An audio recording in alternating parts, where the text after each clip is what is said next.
आत्मा, चेतन, जीव, ब्रह्म, self, soul, spirit, ढेर सारे शब्द हैं।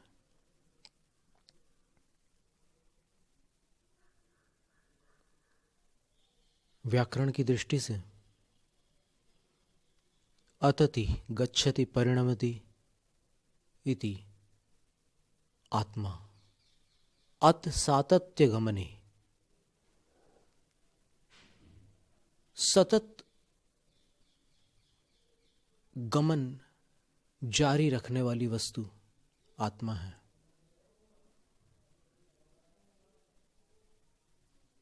ये गत्यर्थाः ते ते ज्ञानार्थाः धातवः। और जितनी धातुएं संस्कृत में, रूट्स जिसको बोलते हैं इंग्लिश में, गमन के अर्थ में प्रयुक्त होती है, वो जानने के अर्थ में भी प्रयुक्त होती है।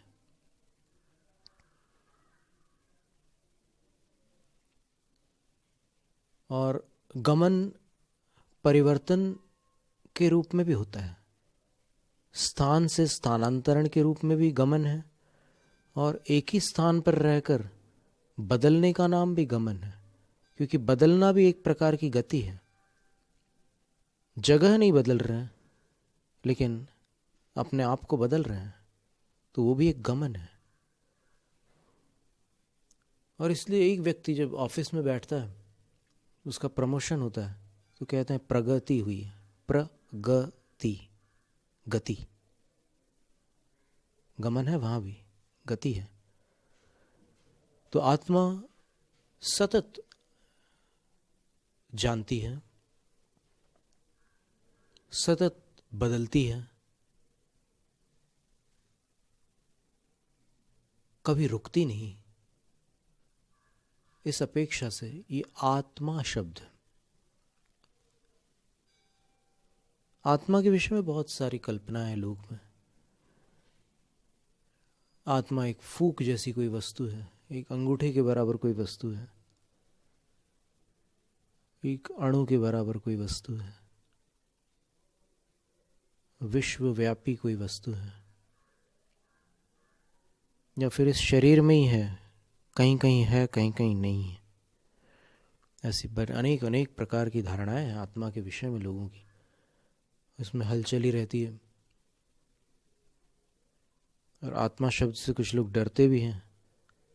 कहीं किसी सुनसान खंडहर वगैरह में चले जाएं तो लगता है कि यहाँ कोई आत्मा ना हो, लग गई तो मुश्किल हो जाएगी, घबराते भी हैं।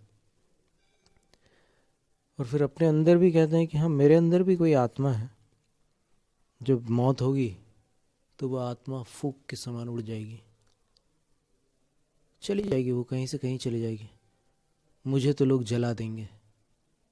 ऐसी भिन्न भिन्न प्रकार की धारणा है आत्मा के विषय में। फिर एक शब्द आता है जीव। 5वीं शताब्दी के एक महान विद्वान आचार्य ने सर्वार्थ सिद्धि नामक ग्रंथ में लिखा है, जीवति जीविष्यति जीवित पूर्वो वा जीवः। जो जी रहा है भविष्य में जीने वाला है और अतीत में जी चुका है, यानी जो त्रिकाल में जीवित रहता है उसे जीव कहते हैं। अब इस परिभाषा को सुनकर या इस वर्णन को सुनकर शंकाएं उत्पन्न होगी, फिर मरता भी तो है जीव, मौत भी तो होती है जीवों की। अब वो मौत दोनों प्रकार से हो सकती है। अपनी मौत मरता है कोई, और कोई मारा जाता है, कोई असमय में खुद अपने को मार डालता है। अलग अलग तरह से मरते हैं लोग। तो जीव मरता तो है, फिर वो आचार्य कह रहे हैं कि जो जी चुका, जी रहा और जीने वाला है वो जीव है। तो इसमें समाधान यही हो सकता है कि ये जीव सिर्फ जन्म से मरण तक सीमित नहीं होगा। यदि जन्म से मरण तक ही इसका अस्तित्व हो तो फिर जिएगा ये कैसे बन सकता है, और जी चुका ये कैसे बनेगा? मतलब ऐसा लगता है कि जीवन की तो सीमा हो सकती है, और उस जीवन की दृष्टि से सोचने पर लगता है कि हाँ, किसी की मृत्यु होने पर वो जीव मर गया, वो जीव उस जीवन से मरा है, उसका अस्तित्व मिट गया हो, ऐसा नहीं है उन आचार्य के अभिप्राय से। अभी अपन यहां कोई निर्णय नहीं ले रहे हैं, अपन सिर्फ विचार कर रहे हैं। जीविष्यति यानी यहां मरने के बाद भी वो वहां जिएगा कहीं ना कहीं जा करके। फिर भूतकाल में भी जो जी चुका है, जी चुका है इसका मतलब जी चुका है, समाप्त हो गया, लेकिन नहीं, आज कह रहे हैं कि अभी भी जी रहा है वो। तो इससे स्पष्ट हो गया कि अलग अलग जीवन एक ही जीव जीता है। जीवन नष्ट हो जाता है लेकिन जीव नष्ट नहीं होता। जीव मर गया ऐसा कहने का मतलब सिर्फ इतना है कि उस जीवन से मर गया। और फिर बोलचाल में भी कहते हैं ना, जैसे किसी जमाने में जयप्रकाश नारायण जी थे, उनका जब इंतकाल हुआ तब अखबारों में समाचार छपे थे, जयप्रकाश नारायण इज नो मोर। अंग्रेजी में ऐसा छपा था, हिंदी में छपा था नहीं रहे, नहीं रहे। इसका मतलब ये हुआ कि जहां रहते थे वहां नहीं रहे। एक तो ये अर्थ हो गया, और दूसरा अर्थ ऐसा हो सकता है कि जयप्रकाश नारायण नहीं रहे। अब जयप्रकाश नारायण का मतलब उनके जन्म से मरण तक का जो उनका नामकरण, एक स्थायी नाम रख दिया था जीवन भर के लिए, वो व्यक्तित्व नहीं रहा।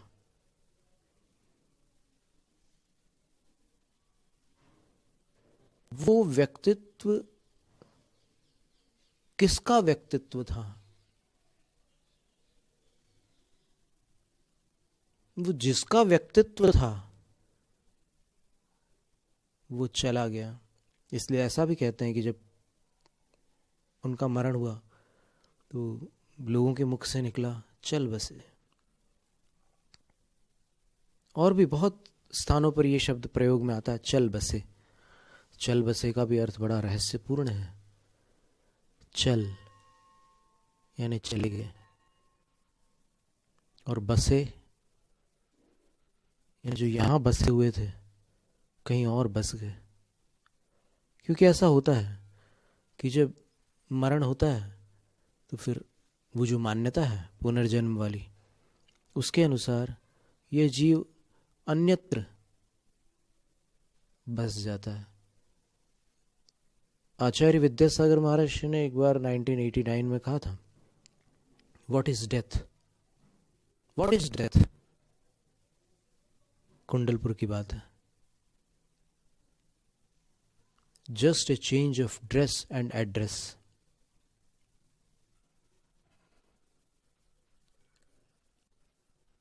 भले ही ये भाषा विज्ञान की भाषा ना हो, लेकिन हो सकता है इसमें कोई विज्ञान छुपा हो जो अभी तक अपने खोजने पर न मिला हो और कभी मिल जाए। विज्ञान हाउ एंड वाई को कहते हैं। हाउ कैसे, वाई क्यों। इन दो सवालों का जिस विधा में जवाब दिया जाता है उसका नाम है विज्ञान। हैमलिन बुक्स आती थी तो उसमें the Hamlyn book of how, the Hamlyn book of why, ऐसी बुक्स निकलती थी। तो हाउ और वाई जो है वो विज्ञान से रिलेटेड है।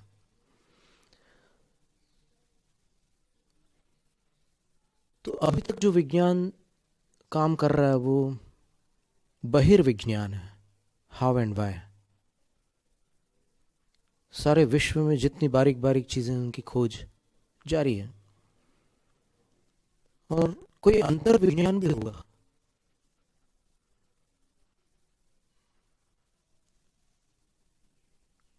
मनोविज्ञान कहते हैं कुछ लोग, पर उससे भी कोई गहरी चीज हो सकती है। और वहां जाकर संभवतः योगियों ने, ऋषियों ने, मुनियों ने कुछ पाया जिसको वो ब्रह्म ज्ञान, आत्मज्ञान, निजानुभव, आत्मानुभूति, स्वसंवेदन, ऐसे शब्दों से व्यक्त करना चाहते रहे। बात तो है, कोई ना कोई बात है ये। इसको अपन कल्पना भी कह सकते हैं। अपन पर जो उस जगत में जा चुके हैं,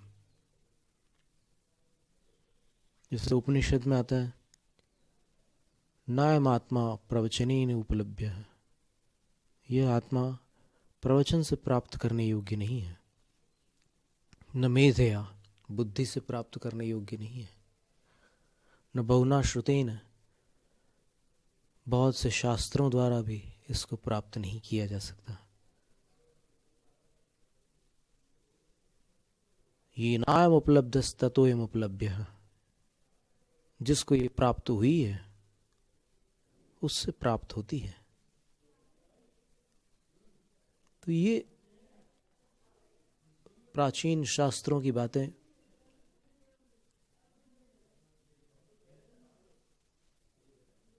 धुएं में लट नहीं मानी जा सकती। उसका कारण है, असत्य तब बोला जाता है जब अपना कोई स्वार्थ हो,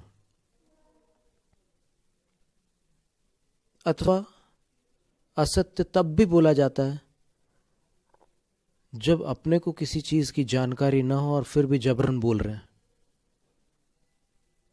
बिना जाने बोलने पर असत्य बोल जाते हैं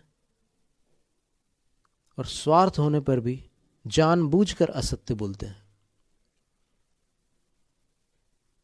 तो ब्रह्म ज्ञान, आत्मानुभूति आदि जो भी इससे रिलेटेड बातें, इससे संबंधित बातें हैं, इसका विवरण करने वाले जो ऋषि, मुनि, महर्षि जो भी हुए हैं, ज्ञानी जन,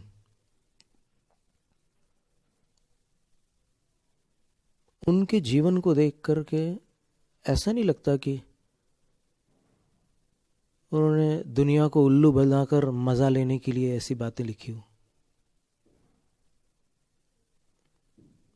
और हम ये भी नहीं कहते हैं कि वो कहीं चूके नहीं होंगे। मनुष्य, इंसान है, भगवान के सिवाय कोई भी चूक सकता है। तो हो सकता है चूके हों, लेकिन फिर भी अपन खोज जारी रखें ना।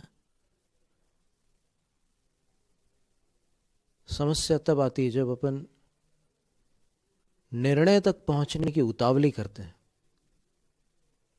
शॉर्टकट निकालते हैं और सोचते हैं कि जल्दी से जल्दी मुझे फैसला मिल जाए।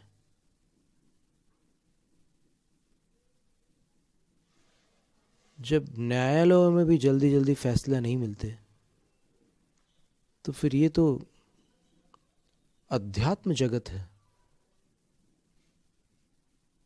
हो सकता है एक चीज को समझने में अनेक बरस निकल जाए।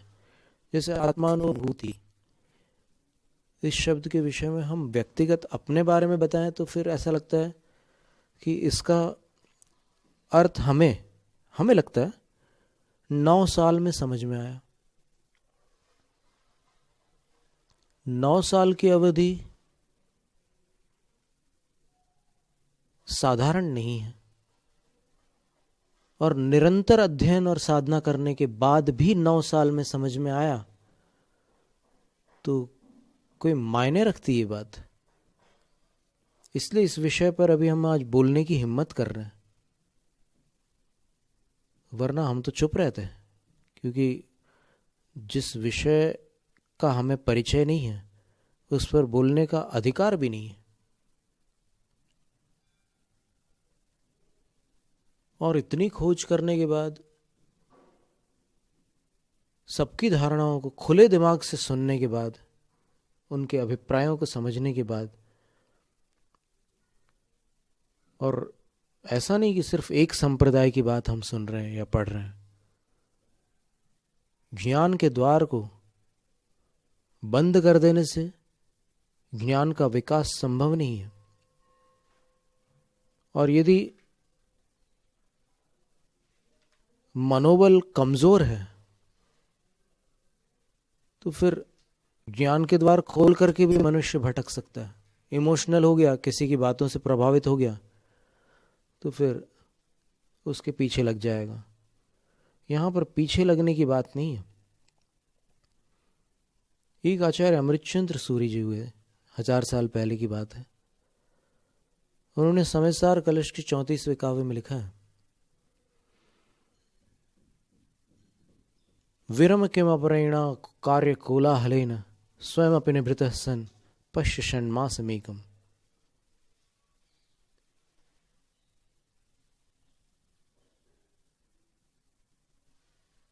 रुक जा हे प्राणी, रुक जा।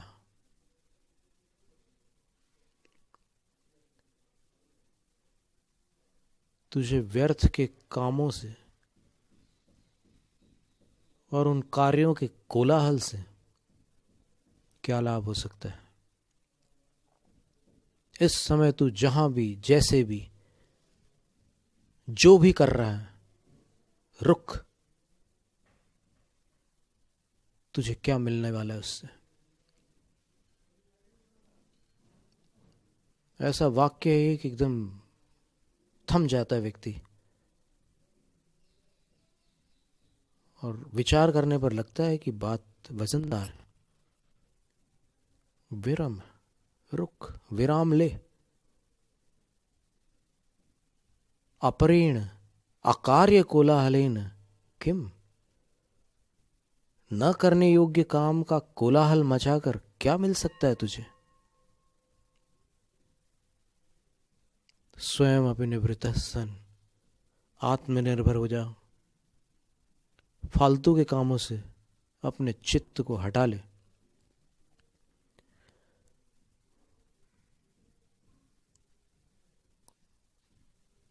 एकम पश्य, एक को देख। षण्मासम पश्य, 6 महीने तक देख।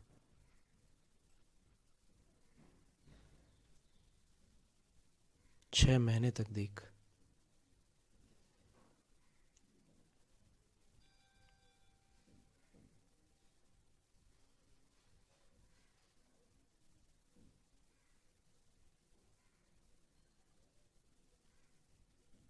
इसको अगर दूसरे शब्दों में कहा जाए तो ये है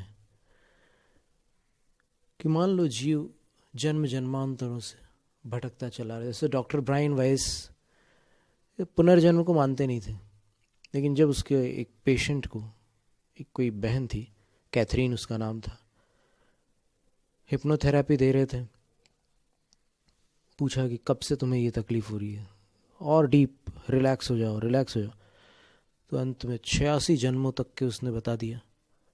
तब डॉक्टर को लगा कि कोई चीज़ है जो इस जीवन से बाहर भी अपना अस्तित्व बरकरार रखती है, और तब उसकी धारणा टूट गई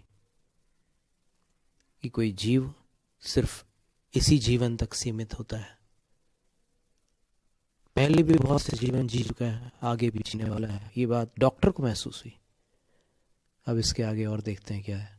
जैनम जयतु शासनम, जैनम जयतु शासनम, जैनम जयतु शासनम। परंपरा को आगे बढ़ाने का संकल्प है हमारा, क्योंकि आपकी उम्मीद पर टिका है परिवार हमारा। अमर भारती एक उम्मीद, जज्बा बुलंद हौसलों का, जज्बा भारत के निर्माण का।